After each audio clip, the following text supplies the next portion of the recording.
Let's come to a second topic. So today's second topic is availability of water.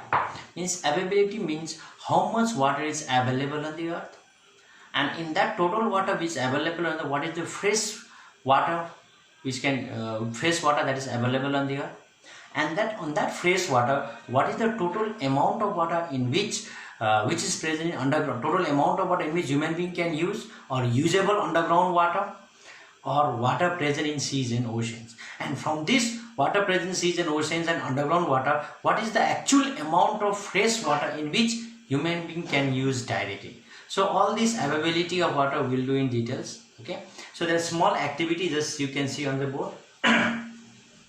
Just see now, we have got 71% of water, total water available on the earth. As you know that our earth is covered with water.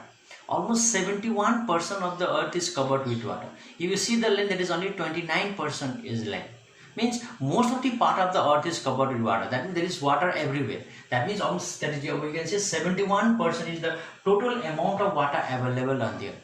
But all this water human being cannot be consumed because most of the water that is present on this earth are present in seas and oceans. And the water which is present in seas and oceans we cannot consume.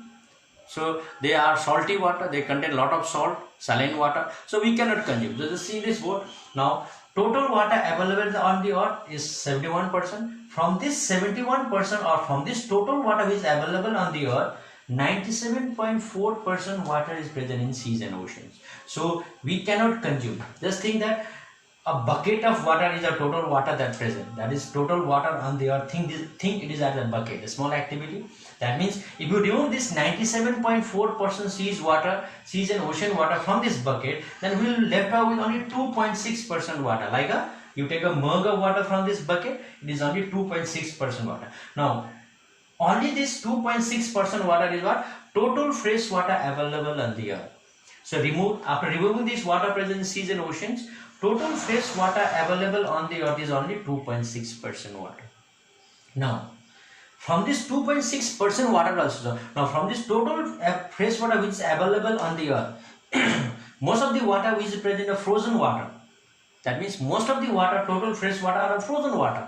Means frozen water means water which is present in the form of snow, in the mountain, in the glaciers. So this is a frozen water. That means 2.6%, out of 2.6, 2.5% water is a frozen water. Now if you remove this frozen water from 2.6% water, then we will left out with only 0.1% water. That means this 0.1% water is a usable underground water, as well as this 0.1% water is surface water, that is water present in rivers, seas and oceans. That is water which is present in the rivers around the world, all comes under this 0.1% water or surface water. Now this surface water as well as underground water, very less, 0.1. So from the total fresh water, if you remove this frozen water, then water will be only 0.1% of what is left over, which is usable underground water and the surface water, that is rivers and lake. Now from this 0.1% we cannot use all this water. Rivers and lake water nowadays we cannot use because they are highly polluted.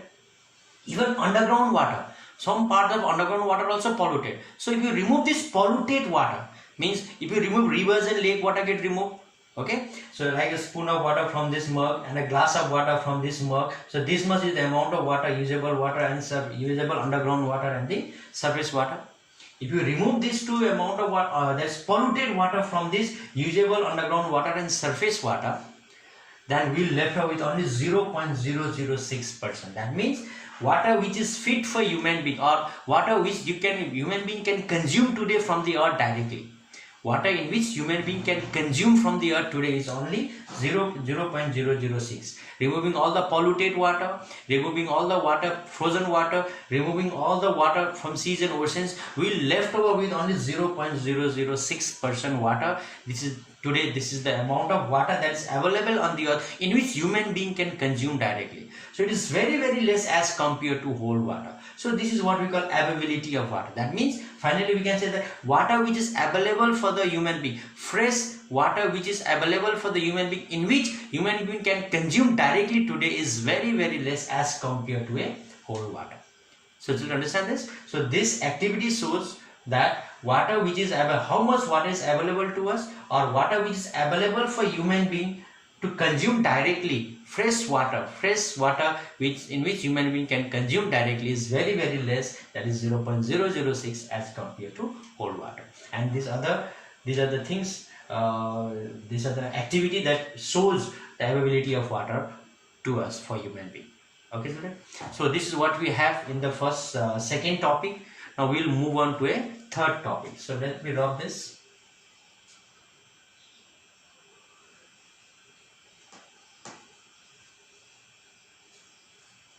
So in our third topic we are going to do the form of water. So this form of water and little bit of water cycle. So form means in earth we can get the water in all the three different form, means all the three different state. So we get water in the form of solid on the earth, we get water in the form of liquid on the earth surface, and we get water in the form of gases. Okay, so you see the solid form of water is what? Ice. Liquid form is what? Water itself. And the gaseous form is what? Water vapor.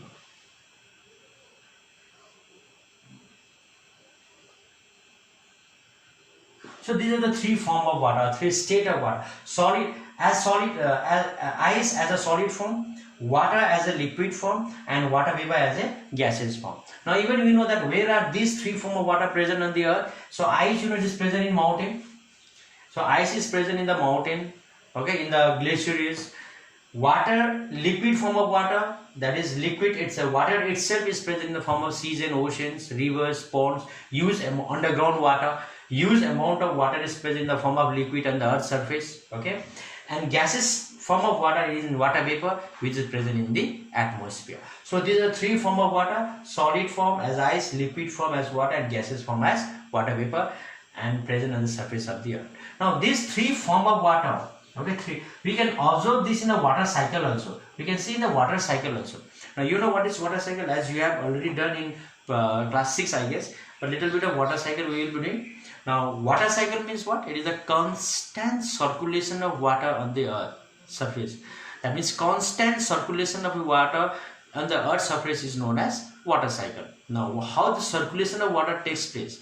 The natural phenomena, water gets circulated from the earth to the atmosphere and back to the earth's surface. So this circulation of water is known as water cycle. Now in this water cycle only we will see all the three forms of water. First is water. Most of the water that is present on the earth is a liquid form.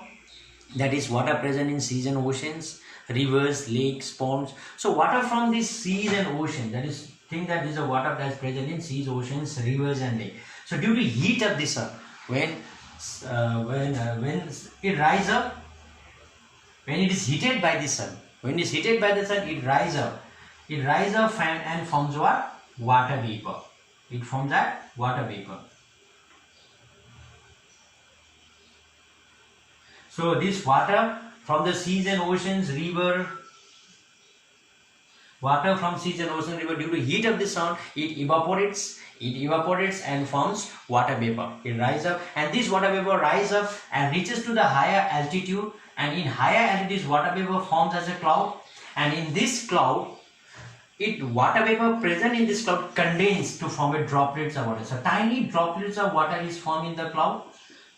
Okay, so when this cloud, due to cold weather, okay, the water vapor present in the atmosphere in the form of cloud will condense. This water will condense in the form of water droplet present in this cloud. So it will be again water only over here. Okay, water to water vapor again condensed to form a water vapor condensed to form a water, and some of this cloud in a higher altitude. Okay, so some of this cloud in a higher altitude, what happened? They will form a snow. When this cloud reaches to the very high altitude, means very low temperature, where the mountain, so they will form a snow. These are the snow form, and this both water that is present in the cloud is snow, as well as water that is snow. This is snow, the solid form of water. Okay. Now due to water droplet which is present in the cloud, when it reaches to the very higher altitude in very colder region, then this water which is present in the cloud condense and forms in snow, and this falls as a snowfall in the mountain and glaciers. So it comes down as a snowfall, and this someplace this forms as a rain. So rain and snowfall. Okay, so both this rain and snow, okay, snow, finally what happened, comes to the earth's surface and it goes through rivers and lake, it goes to the seas and oceans only. So this circulation of water takes place. Water from the seas and ocean, due to heat of the sun, it evaporates, and from water vapor forms a cloud, and these clouds, water vapor in the cloud get condensed to form a droplets of water. Due to cold weather, the water vapor condensed to form a droplets of water, and this water in the cloud, when it becomes saturated and becomes heavy, it falls as a rainwater. And some of the water droplets that are present in the cloud, when it reaches to the very higher altitude or colder region, they converge into a snow, that is solid form of water. And both this snow and the rain falls on the earth's surface as a snowfall and rain, and this finally it goes through the rivers and then reaches to the seas and ocean. So this cycle continues. So this constant circulation of water in the nature, in the earth, is known as water cycle. Now in all this water cycle, we can find all the three forms of water: liquid form, water itself; gaseous form, water vapor, which go to the atmosphere when it gets evaporates; then again, and solid form is snow, when the cloud, water droplet present in the cloud condense, go to very high altitude, it condenses to form a snow, and then this solid snow as a solid form of water, and finally this both snow and the rainwater falls down on the earth's surface through rivers, again come back to the seas and ocean. So this circulation continues. So this is what in water cycle we can observe all the three state of water, all the three form of water: solid form, liquid form, and gaseous form. Okay children, this is what we have in our lecture 1. So in lecture 1 there are three different topics, that is introduction, availability of water, and the form of water. So this is what we have in the first lecture. So wait for the second lecture. So in coming days we will continue with the second lecture of this chapter, water or precious resources. So keep revising children. Thank you and have a nice day.